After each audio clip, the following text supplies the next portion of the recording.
Hey everybody, good to see you. Good to be reaching out to you. This is a video, relatively short one, just giving an overview of industry structure. And this is in the context of competitive evaluations and thinking about competition. So jumping right into this, kind of just as a review, why do we want to think about competitors? What do we want to take away from this kind of analysis, if you will, and why do we want to do this? So, if you recall, market orientation is it's an organizational philosophy really that has three primary tenets to it. One of which is market orientation, where you have a focus on and make decisions based on consumers who are going to be using your product. Another, which isn't listed here, is called interfunctional coordination. But the third piece is a competitor orientation. And so when you have a market orientation, it's a broad view of decision making, or a broad view of how you operate, and that frames how you make decisions. And so analyzing and thinking about the competitors really takes into account kind of what your competitors are doing, how they are likely to act or behave, and then basing your strategy in part on those reactions. So kind of, again, why do we want to focus on competition? Well, it really helps us frame our decision-making processes as a firm. And so that's part of and helps describe what we call competitive orientation. So again, that's kind of why we are thinking about this. And so again, in a broad sense, we want to just talk a little bit about industry structure. And if you're familiar with the product market model, then you'll remember this idea that that industries and markets are kind of organized by the way products satisfy needs and wants, defining what those needs and wants are, and you can think of it, kind of as a dual thing that's happening, where products are grouped together that satisfy very specific market needs, and and then you have substitutes which can impact those and so on. But when we look at the market structure, one of the first things we look at is how the distribution of the market is composed by firms, by industry. And so one way to think about this is by how many firms there are, and in the product category space, and the degree to which those firms control the market. We have this definition that's set out, that kind of describes that. At one end, you have lots and lots and lots of competitors that share lots of, or they share market, they have market share equally or fragmented among all of the different competitors there. At the very other end of the spectrum, you have one firm who controls the entire market. So the market share is concentrated very heavily towards that one firm. And in a monopoly, which I'm describing, there are certain regulations and things like that would affect that. But just generally speaking, we think of this range of market share distribution as how we might define how the structure of the market is. And so, just again, as kind of a summary, we have some, just kind of you can pause this if you want. We have some examples, but the degree of competition is really kind of what you want to think about when we look at these. And again, from a monopolist perspective, they have no competition, and we can define that within a small frame or a small niche, if you will, in a market space, in a product market area that's highly specialized. Or it could be something like a utility company that provides electricity, and they have a protected monopoly by the government, generally speaking, to be the provider of that one service, and that reaches lots and lots and lots of people, and everybody uses it. So we can define monopolies a lot of different ways, but then we have the other groups as well. And as you can imagine, there's varying degrees of competition among them. Most of which, though, if you have competitors, direct competitors, there's going to be a lot of competition, and how you deal with those can vary, right? It can be focused on your key points of differentiation, or how you distribute the product, or how you define the market. All of those kind of go into your strategy on how to compete in each of these spaces. But just a little bit about each of these, and just again as a summary of this one way to look at market structure. Again, I would suggest pairing this with a product market analysis is very, very helpful in understanding the landscape that you find yourself in. So the monopolist then is known as the price maker. They set the price, they control the product quality and things like that. There's a little need for the monopolist to be a marketing type of a company. Oftentimes, this serves as a disadvantage to consumers because there's not a lot of pressure on the monopolist to innovate, because they already control the market. So the things that make companies' value propositions great are in a lot of ways disincentivized. There's not a lot of incentive for monopolists to be market facing or market reactive. They tend to be more focused on what they do and how they do it, driving their costs down, right, to create greater profit margin, while protecting and controlling the demand in the market that maximizes their profit.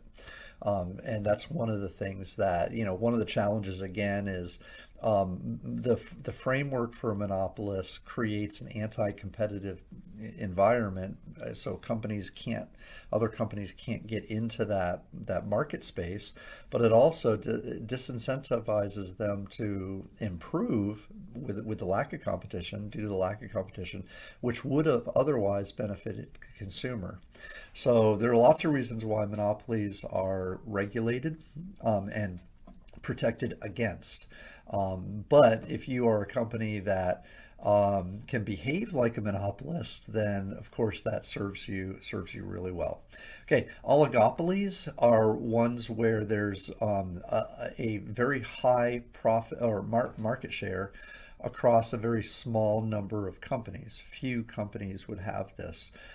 This make up this industry structure, and it's one of these where the products can be standardized.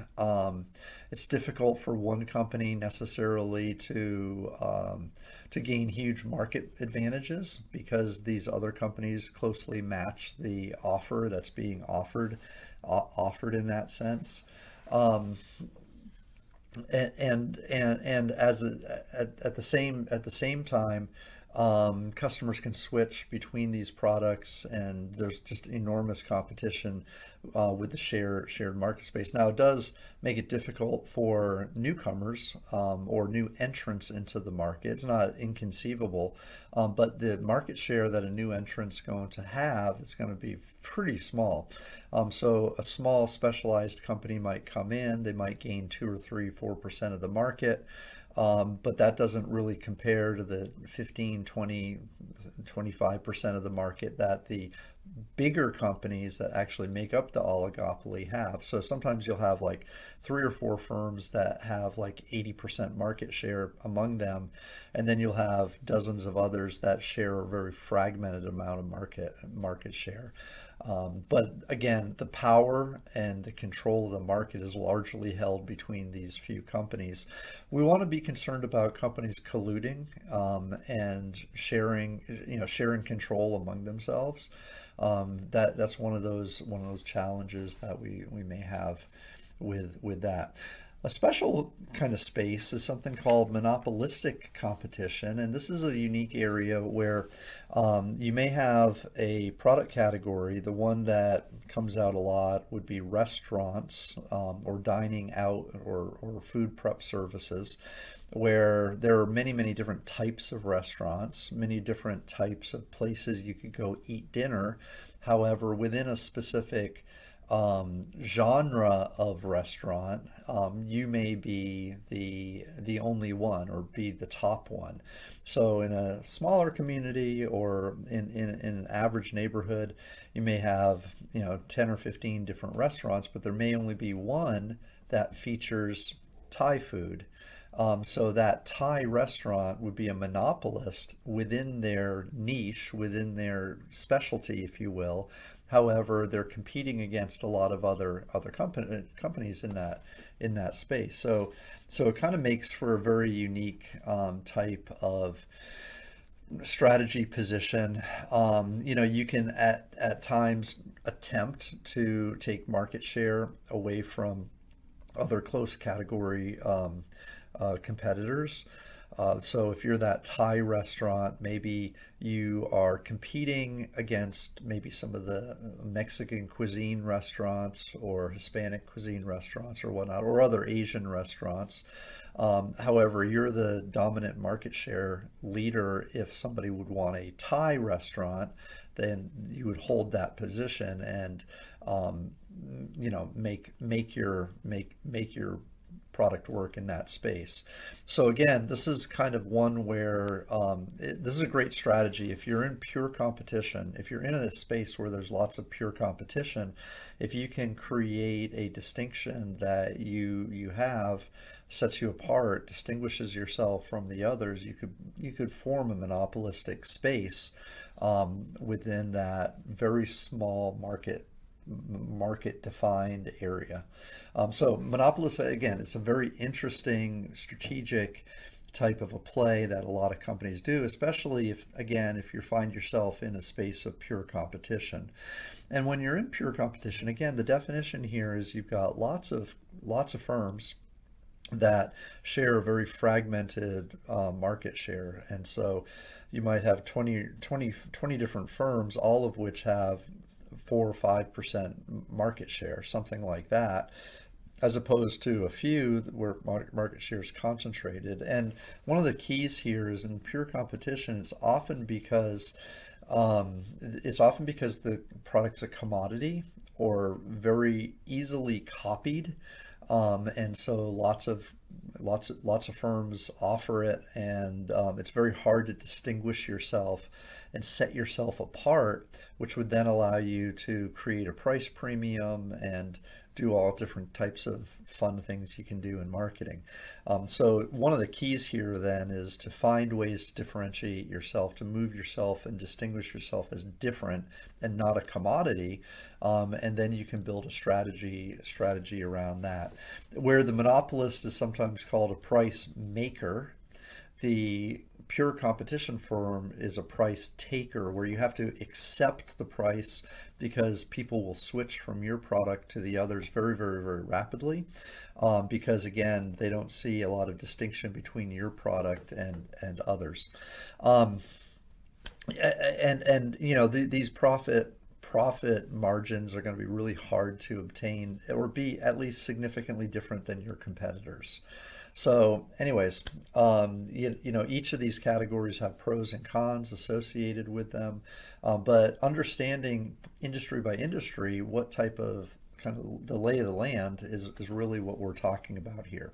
Now, I've mentioned this idea of market share as a measure or an indicator of industry structure. And so there's two ways that I want to just express this and how we do this in marketing and in economics and such. Real briefly, one would be something called the concentration ratio. And when we calculate a concentration ratio, it's essentially when we take the top market share firms and we average their market share together to see how concentrated, or it gives us an indicator of how much how market share is concentrated among the top those top firms. So popularly, there's something called a three-firm concentration ratio. So the N just refers to the number of firms you're using in your calculation. Some folks use a four-firm concentration ratio. Again, it's kind of, what you adopt is kind of what you use, whatever you want to use. And so it's pretty simple. The example we have here just lists a number of different companies for a random product, and it indicates the percentage of units sold. And so market share can be expressed by units sold or revenue gained. So you can do a dollar figure like how much revenue share is, or how many units are sold. Those are two different things. They measure two different things and they're used slightly differently, but in this example we just have unit share. So Zipper, for instance, has 16% of the market, whereas Twister has 8% and A1 has 7% and so on. So you can kind of see how that works based on how many units are sold. We just have their share of the market. And in a three-firm concentration ratio, we just simply add up. So I said average earlier, I meant add up. We add up the amount of share that's held among those top firms. So in a three-firm concentration ratio, 31% of the market is held by those companies. In a four-firm ratio, the 37%. And so it's just simply kind of accounting for how much of the market is controlled by the top companies. Another method is something called the Herfindahl Index. It was adapted to be the Hirschman-Herfindahl Index, the HHI. But in this case, what we do is we take share of the firms and we square it, and then we sum up that total to indicate what the and it's another way to express how market share is concentrated. And so here's an example. If we have three different firms, we have one that has 40% market share, 25% market share, and then 20%. So the three firms there, we square those terms for 4% or 40%, excuse me, 25% and 20.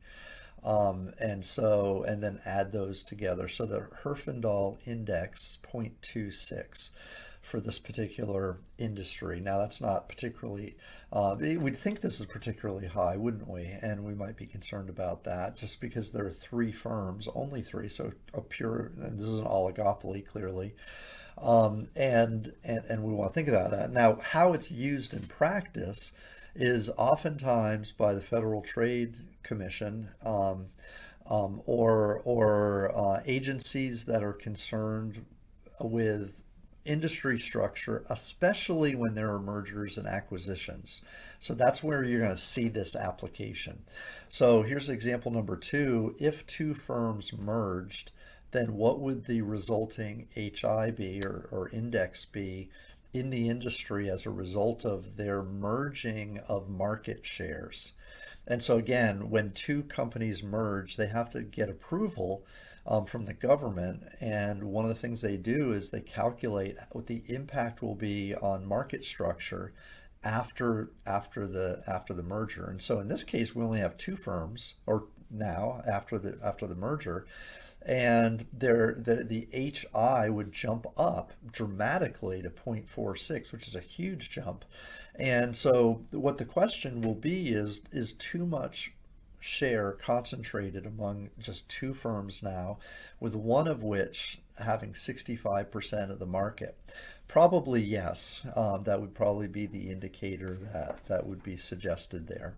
Okay, so the takeaway here is that from a broad view, you want to understand the structure of the market, and helping us understand that is the concentration of market share that firms have. And that helps, again, define whether the firm is thought of as something of pure competition, oligopoly, or monopolist. The monopolistic competition category, again, is a little bit different because You have a space of shared competition, but from a strategic perspective, you can create or carve out a niche where you become a monopolist in that specialized space. So it's a very interesting kind of dynamic that can be done. All right, so this has been just a real quick video that deals with and talks a little bit about market concentration. Let me know if you have any questions. Thanks.